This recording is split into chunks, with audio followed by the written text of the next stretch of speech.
Friends, स्वागत है आपका मेरे चैनल बाय विद नीलू में। कैसे हैं आप लोग? आशा करती हूँ अच्छे होंगे। दोस्तों, आज है अनंत चतुर्दशी का त्यौहार। प्रायः हम सभी सनातनियों के घरों में ये मनाया जाता है। आज अनंत चतुर्दशी के दिन ही पूर्णमासी का भी व्रत होता है और जो लोग गणेश जी की स्थापना करते हैं वो आज उनका विसर्जन भी करते हैं। और आज ही पूर्णमासी का भी व्रत होता है। जो लोग साल भर पूर्णिमा का व्रत करते हैं वो लोग आज पूर्णमासी के व्रत भी करते हैं। मैं साल भर की सभी पूर्णमासी का व्रत और उपवास करती हूँ। आज मेरा पूर्णिमा का भी व्रत है, तो मैं आपसे दोनों पूजाओं के बारे में साझा करूँगी।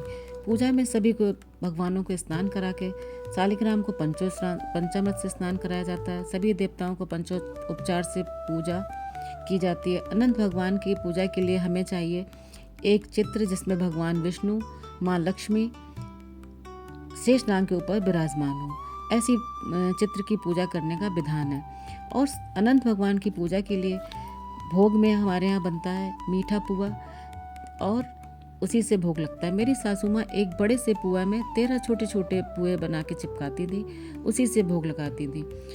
मैं भी उन्हीं का अनुकरण करती हूँ और ठीक वैसे ही भोग बनाती हूँ और वैसे ही पूजा करती हूँ। अनंत भगवान की पूजा के लिए मीठे पुए के साथ साथ 14 गांठों वाला धागा चाहिए होता है।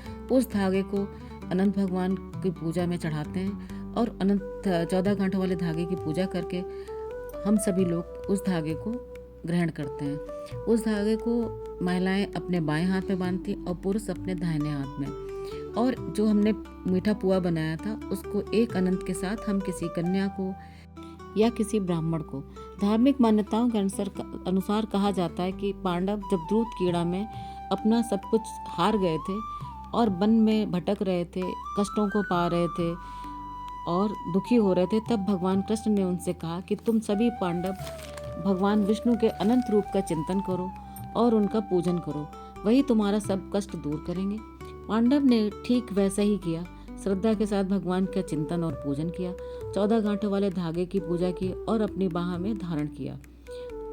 और अनंत भगवान की कृपा से पांडवों ने अपने खोए हुए वैभव और राज्य को पुनः प्राप्त किया। इसी प्रकार हम सभी लोग अनंत भगवान की पूजा और आराधना करते हैं और प्रार्थना करते हैं कि वो हमारे सभी कष्टों को दूर करें और हमारा कल्याण करें।